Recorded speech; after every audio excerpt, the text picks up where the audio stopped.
چچا چھکن نے دھوبن کو کپڑے دیے۔ چچی ایک دو بار نہیں 20 مرتبہ چچا چھکن سے کہہ چکی ہیں کہ باہر تمہارا جو چی چاہے کیا کرو، مگر خدا کے لیے گھر کے کسی کام میں دخل نہ دیا کرو۔ آپ بھی ہلکان ہوتے ہو، دوسروں کو بھی ہلکان کرتے ہو، سارے گھر میں ایک ہڑبڑی سی پڑ جاتی ہے۔ میرا دم الجھنے لگتا ہے، اور پھر تمہارے کام میں نے نقصان کے سوا کبھی کوئی فائدہ ہوتے بھی تو نہیں دیکھا، تو ایسا ہاتھ بٹانا بھلا میرے کس کام کا؟ چچا اس قدر ناشناسی سے کھج جاتے ہیں، چڑھ کر کہتے بھی ہیں، بھلا صاحب کان ہوئے، پھر کبھی آپ کے کام میں دخل دیا تو جو چور کی سزا وہ ہماری سزا۔ لیکن دخل در معقولات کا انہیں کچھ ایسا لا علاج مرض ہے کہ جہاں کہیں موقع ملا پھر لنگوٹ کس کر تیار ہو گئے۔ آج ہی دوپہر کی سنیے۔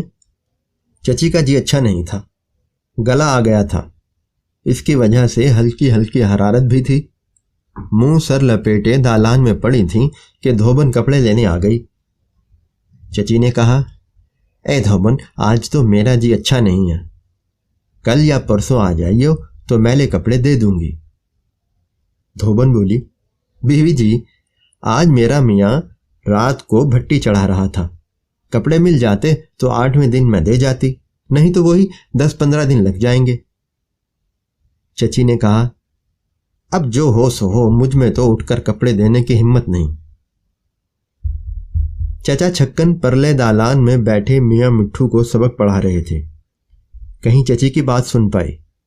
انہیں ایسے موقع اللہ دے، جھٹ ادھر آ پہنچے، بولے، کیا بات ہے، کپڑے دینے ہیں دھوبن کو، ہم دیے دیتے ہیں۔ چچی بولی، اے خدا کے لیے تم تو رہنے دو، ہلکم ڈالو گے سارے گھر میں، پہلے ہی میرا جی اچھا نہیں ہے، کل پرسوں اللہ نے چاہا تو میں اٹھ کر خود کپڑے دے دوں گی۔ چچا کب رکنے والے ہیں بھلا؟ اللہ جانے کام ہی کا جنون ہے یا گھر کے کاموں سے طبیعت کو خاص مناسبت ہے، یا روک دیے جانے میں انہیں اپنے سلیقے اور سگڑاپے کی توہین نظر آتی ہے۔ بولے، واہ بھلا کوئی بات ہے، یہ ایسا کام ہی کیا ہے، ابھی نمٹائے دیتے ہیں۔ چچی جانتی ہیں وقت پر چچا کب کسی کی سنتے ہیں، وہ تو بڑبڑاتی ہوئی کروٹ لے کر پڑ رہی اور چچا چلے دھوبن کو کپڑے دینے۔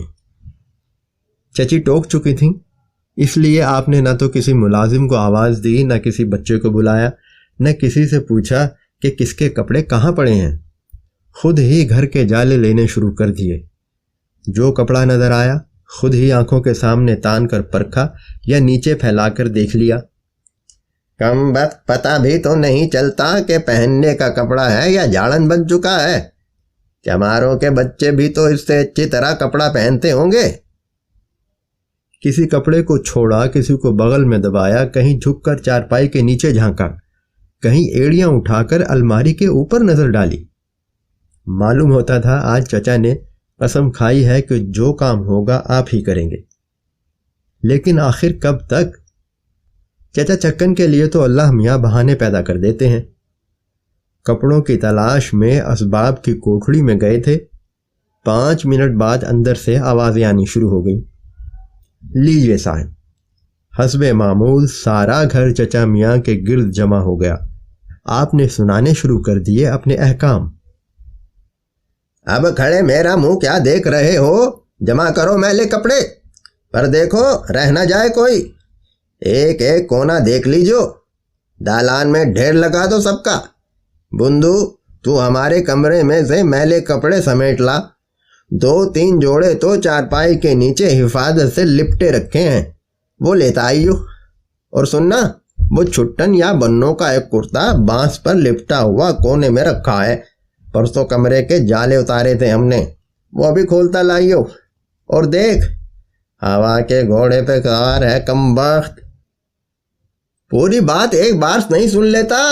اور سن، ایک بنیان ہمارا آتش دان میں رکھا ہے، بوٹ پہنچے تھے ہم نے اس سے، وہ بھی لیتے آنا، جا بھاگ کر جا۔ امامی تو بچوں کے کپڑے جمع کر، ہر کونے اور تاک کو دیکھ لیجو، یہ بدماش کپڑے رکھنے کو نئی سے نئی جگہ نکالتے ہیں۔ نوکر روانہ ہوئے تو بچوں کی باری آ گئی۔ کہاں گئے یہ سب کے سب؟ او چٹن، لیجئے ملاحظہ فرمائیے آپ کی صورت۔ ارے یہ کیا حال بنایا ہے؟ کوئلوں میں جا گھسا تھا کیا؟ اتار کپڑے اپنے، نئے کپڑے پھر ملیں گے۔ میلے میلے کپڑے یہاں لا کر رکھ۔ اور یہ بنو کدھر گئی؟ میں کہتا ہوں آخر یہ مرض کیا ہو گیا ہے تم لوگوں کو، جہاں کام کی صورت دیکھی کھسک جانے کی ٹھہرا لی۔ چلو اندر، ایک کاغذ اور پنسل لا کر دو ہمیں۔ آخر لکھے بھی جائیں گے کپڑے یا نہیں؟ للو، تم بستروں میں سے میلی چادریں اور تکیوں کے غلاف نکال لاؤ۔ غرض 5 منٹ میں گھر کی یہ حالت ہو گئی، گویا آنکھ مچولی کھیلی جا رہی ہے۔ کوئی ادھر بھاگ رہا ہے، کوئی ادھر، کوئی چارپائی کے نیچے سے نکل رہا ہے، کوئی کونے جھانکتا پھر رہا ہے۔ کسی نے لپٹے ہوئے بستر سے کشتی شروع کر رکھی ہے، کوئی کپڑے اتار کر تولیہ لپیٹے بھاگا جا رہا ہے۔ ساتھ ساتھ چچا کے نعرے بھی سننے میں آ رہے ہیں، ارے آئے، ابے لائے۔ سب کے ہاتھ پاؤں پھول رہے ہیں، سٹی گم ہے، ٹکریں لگ رہی ہیں۔ کوئی آدھ گھنٹے کی محنت سے سارے کپڑے دالان میں جمع ہوئے۔ نوکر اور بچے کپڑوں کے ڈھیر کے گرد دائرہ باندھے کھڑے ہیں۔ صورتیں سب کی ایسی ہیں گویا سوانگ بھر رکھا ہے۔ کسی کے منہ پر مٹی پڑی ہے، کسی کے بال مٹیالے ہو رہے ہیں، کسی کے کپڑوں پر جالے لگے ہیں۔ چچا چارپائی پر بیٹھے ایک ایک کپڑے کا معائنہ فرما رہے ہیں، ہر کپڑے کو انگلی کے سروں سے اٹھا کر دیکھتے ہیں، کبھی بچوں کو کوستے ہیں، کم بختوں کو کپڑا پہننے کا سلیقہ بھی نہیں آتا، کبھی دھوبن کو ڈانٹتے ہیں، خبردار جو ایک داغ بھی باقی رہا۔ کہیں بیچ میں وہ بنیان بھی ہاتھ آ گیا جس سے آپ نے بوٹ پہنچے تھے، خیال نہ رہا کہ یہ اپنی ہی کارروائی ہے، برس پڑے۔ اب دیکھو تو اس کی حالت، یہ انسانوں کا برتا ہوا معلوم ہوتا ہے۔